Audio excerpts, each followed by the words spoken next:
Bonjour à tous, nous sommes le lundi 20 février. L'union des gauches pour la présidentielle semble impossible. Benoît Hamon, le socialiste, ne scellera pas d'accord avec Jean-Luc Mélenchon, mais avec l'écologiste Yannick Jadot. Les deux candidats doivent déjeuner ensemble aujourd'hui. Et pendant ce temps-là, le candidat de la France insoumise a chiffré son programme hier, 173 milliards d'euros pour atteindre 6% de chômage en 2022. Le patron du Parti socialiste, Jean-Christophe Cambadélis, affiche clairement sa stratégie désormais, capter les électeurs de Jean-Luc Mélenchon. Quand vous ne pouvez pas vous mettre d'accord au sommet, quand vous ne pouvez pas vous mettre d'accord entre les appareils, il faut créer de la dynamique pour que ce soit les électeurs qui tranchent. Par exemple, aujourd'hui, les électeurs qui sont autour de Jean-Luc Mélenchon voient bien que l'efficacité commande de se rassembler autour de Benoît Hamon et qui fait en sorte que celui-ci puisse engager sa dynamique. Quels sont les désaccords avec Jean-Luc Mélenchon? Ils sont minimes au regard de l'enjeu de la présidentielle. L'incertitude sur cette élection présidentielle est toujours aussi grande à 2 mois du scrutin. À droite, le candidat Henri Guénaud estime que le rendez-vous est manqué avec les Français. Et en cas de second tour entre Marine Le Pen et Emmanuel Macron, l'ancien ministre ne choisit pas. Vous faites vraiment aucune différence entre Emmanuel Macron et Marine Le Pen? Non, c'est pas le sujet. C'est très simple. Je pense qu'Emmanuel Macron, s'il était élu, nous conduirait finalement exactement au même endroit que Marine Le Pen, et même peut-être pire. Non par volonté délibérée, mais parce que les Français se rendront très vite compte qu'ils auraient élu, dans ce cas-là, porté au pouvoir tous dont ils ne veulent plus. Notre invité aujourd'hui, le président de la région Provence-Alpes-Côte d'Azur, Christian Estrosi.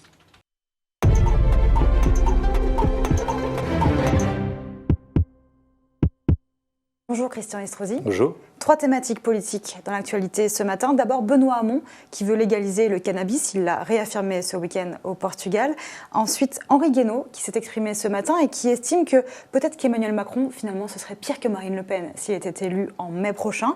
Et enfin l'accord législatif entre l'UDI et les Républicains, votre parti, qui peine en fait à se concrétiser. Qu'est-ce qui vous fait réagir?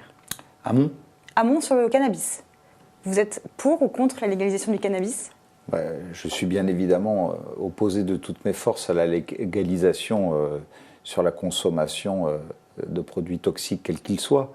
Légaliser le cannabis, ça ressemble tellement à cette politique permissive de la gauche depuis tant d'années. C'est caricatural pour vous? Oui, on se demande pourquoi ce sujet qui revient toujours d'actualité à chaque élection législative, présidentielle, depuis maintenant près de 20 ans d'ailleurs, revient encore sur le devant de l'actualité. On sait que c'est un danger, on sait que c'est un poison. Et pour vous, la prohibition telle qu'elle existe aujourd'hui permet en fait de lutter contre le trafic, de lutter contre la consommation? Être arrivé aujourd'hui à imposer que sur tous les paquets de cigarettes, on puisse marquer « fumer » tue. Les campagnes publicitaires contre l'alcool. Pour arriver à dire il faut légaliser le cannabis, on sait que c'est une première étape le cannabis et que derrière il y a des drogues encore plus toxiques et plus dures et qui font des ravages dans l'organisme.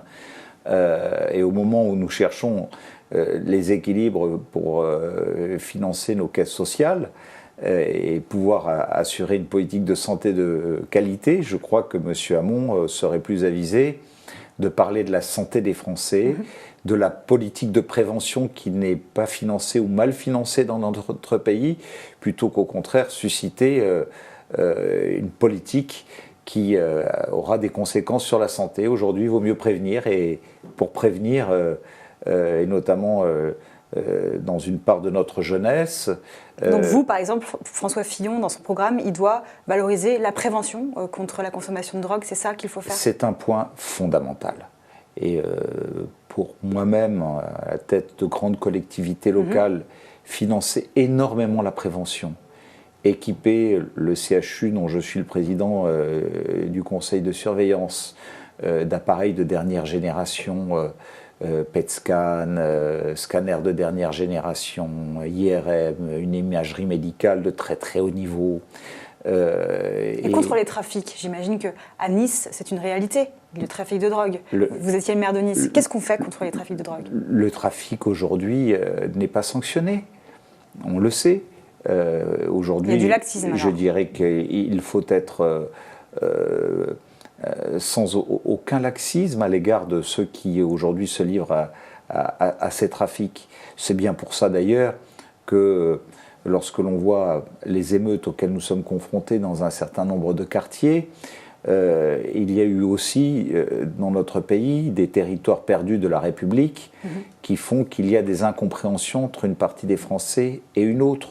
Il faut entendre les souffrances d'un côté comme de l'autre. J'ai été opposé à ces émeutes, mais est-ce qu'on a fait tout ce qu'il fallait dans la politique de la ville pour casser ces ghettos dans lesquels nous savons existent tant et tant de trafics aujourd'hui? Donc tolérance zéro contre les trafiquants, c'est ce que vous préconisez. Que ce soit ce type de trafic ou que ce soit bien d'autres trafics qui touchent aux marchands de sommeil, qui touchent à la traite des êtres humains, qui touchent à d'autres produits illicites.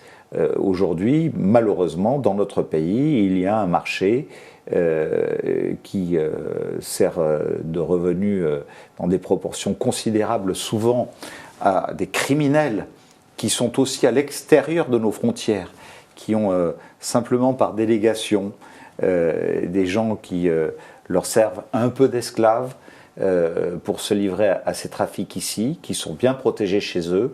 Et je trouve que nous n'avons pas nous-mêmes de circuits et de réseaux suffisamment organisés au niveau européen pour pouvoir lutter plus largement contre tous ces trafics. Donc bien évidemment, légaliser le cannabis aurait des conséquences sur la santé et le trafic que cela peut générer en même temps ne peut pas justifier sa légalisation. Merci beaucoup, Merci. Christian Estrosi. Merci à tous de nous avoir suivis. On se retrouve demain.